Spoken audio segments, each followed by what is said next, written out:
Welcome back to the Six Pack Dad Tribe podcast. I'm Kris. I'm the GM of the tribe, also one of the tribe's professional coaches. And today we're talking about processed food. And specifically, I'm going to try to answer the question, is processed food inherently unhealthy?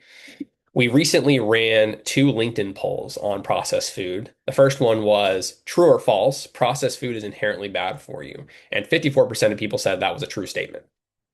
Then we ran a poll that asked which is the least healthy, and there was four options, and it was fatty meat, processed food, full sugar soda, and pastry. Processed food won with 55% of the vote, and then full sugar soda came in second with 40%. And so this kind of sparked me to dive deeper on this subject on the podcast because I think there's a lot of confusion about processed food, and I think in general we kind of approach nutrition with black or white thinking. We think foods are either good or bad, and anything processed is inherently bad. We just don't think this is true at the Six Pack Dad Tribe. Ultimately, we argue that food exists on a spectrum, and the spectrum is foods we should eat more often. There's foods we should eat sometimes, and there's foods we should eat less often. It's not black or white because ultimately, one singular food choice is not going to make or break your health. It's the totality of your choices over time, not just over a week, but a month, but a couple of years that really impacts health long term. And so I put here the healthiest diets aren't built by eliminating every processed food. They're built by consistently making better choices most of the time. And this is something we preach at the tribe to all of our clients is try to make good or better choices as much as you can. Again, a lot of people suffer from all or nothing thinking. They're either making good choices or they're making bad choices. But again, it doesn't have to be that way. And so that's the perspective that I'm going to offer today. So I think first and foremost, let's define what even is a processed food. And I think this can help us better understand this spectrum idea that not all processed foods are inherently bad. So basically everything you eat nowadays is processed. Yogurt is processed, frozen vegetables are processed, milk is processed, cheese is processed, protein powder is processed, meat is cut, packaged, and preserved, processed before it goes to the store.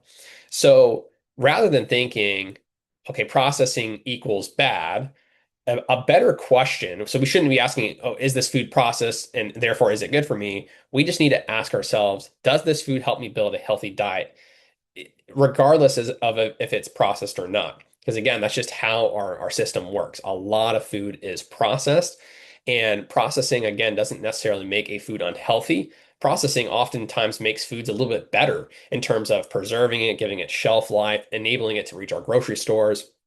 So there's a lot of positives to processing.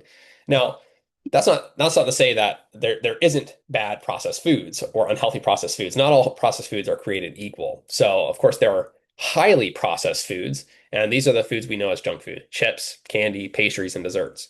But these foods are very different than, say, Greek yogurt cups like Oikio's Greek yogurt, protein shakes, protein bars, beef jerky, whole grain bread.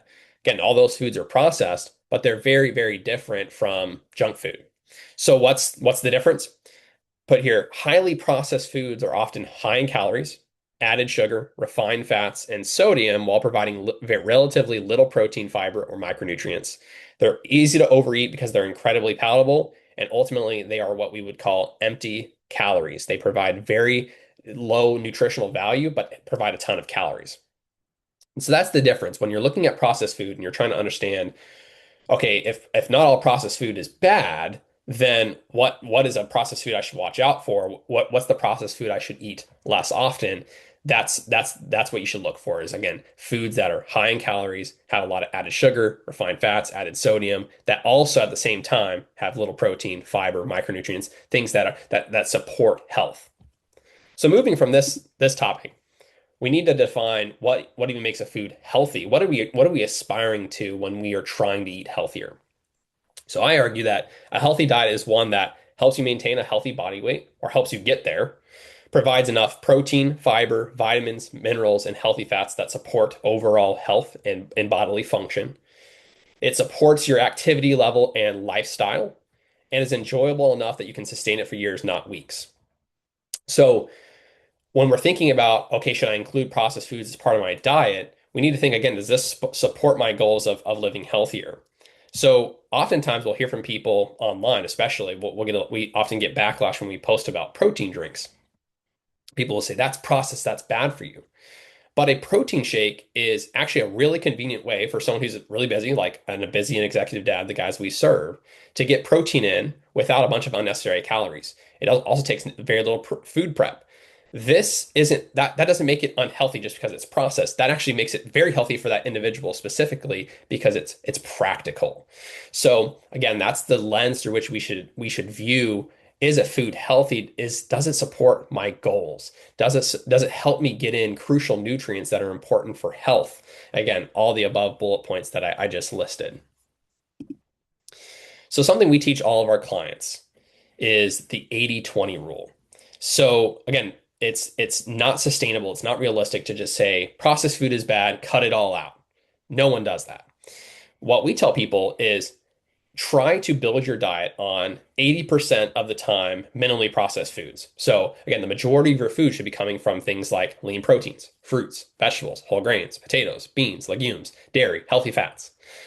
Again, we are not saying, and I think very few people say this, that the majority of your diet should be processed supplements or processed food. Again, the majority of the time, try to make it whole food centric, but leave 20% of the time for some flexibility. Again, maybe that's more processed protein supplements or something like that. Maybe it's a microwavable meal. Maybe it's a dessert because it's your kid's birthday. It's a pizza. It's a pizza night with your kids because it's only happens, every couple weeks. Again, scoop of ice cream on vacation.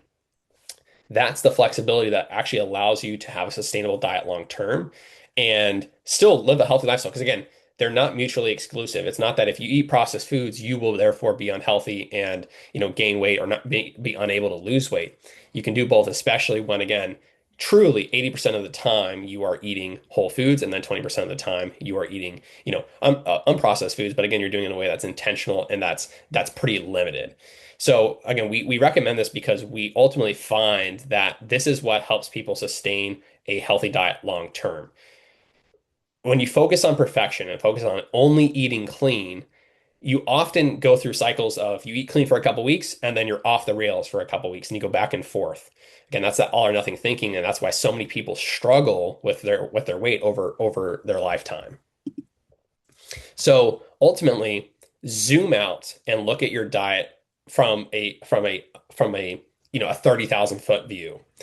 And what I say here is that the truth is that no singular food makes or breaks your health. It's the pattern of your eating repeated day after day that determines the outcome. So that's why you need to zoom out and look at this from again, a very high level view and see, what does my diet actually look like? A good exercise here is take a picture of all of your food and drink for a week and just see what it looks like. Really, really try to see, are you following that 80/20 principle? Maybe your thought process is that processed food is really bad and that you shouldn't have any of it. But maybe if you zoom out, you'll notice that, oh wow, I'm actually eating more processed food than I thought, despite holding that belief. So I think we need to hold ourselves accountable. Another way you could do this is just track your food for a week and then review it. And then from there, you can make adjustments to get you to that 80/20. Because what we see a lot is that people hold this belief that they should not have processed food. All processed food is bad, and yet they still eat a lot of processed food. Maybe they avoid certain processed foods. Maybe I don't eat protein drinks. I don't eat protein bars. I don't drink diet soda, but then they're having pizza multiple times a week, or they're having burgers multiple times a week and fries. So I think again, we have to open up our diet, see, are we truly living that principle? And again, remind yourself that you don't have to have that perfectionist mindset, that clean eating mindset where you can't have any of these foods. Again, we want to strike that 80/20 balance. And when you truly get to that level, because again, most people are not there, when you truly get there, that's where you'll be able to live in a way where you are reaching your goals, you're healthy, but you're also not, cutting all processed food out. Because again, that's not sustainable. So on this topic of diet perfectionism, all or nothing thinking, this is really truly one of the biggest reasons we see, well, one of the biggest things preventing our clients, specifically busy executive dads, from losing fat and achieving better health. Again, it's either they're on or they're off. It's off. They're either eating well or not eating well at all. So again, we have to get out of this binary thinking to get out of this all or nothing mindset. It's the wrong question to look at food and go, is this food good or bad for me?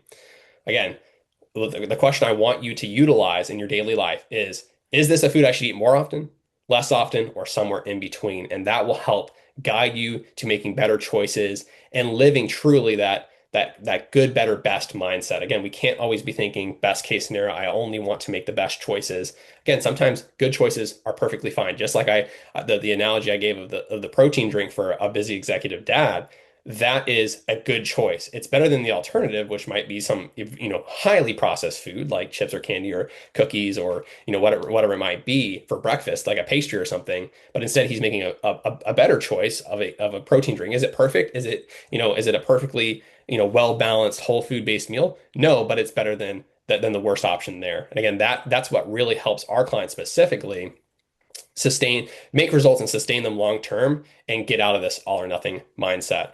So what I'll end with, and this is our kind of broad sweeping recommendation as a company, this is what we teach all of our clients, is eat mostly whole foods, get a lot of protein in, control your calories to either maintain your weight or help you lose weight. Enjoy your favorite foods in moderation and in an intentional way. And remember that consistency, not perfection, is what produces lasting results. So hopefully this is helpful. Hopefully this changed your thinking on processed food just a little bit. And if you have any questions on this, reach out.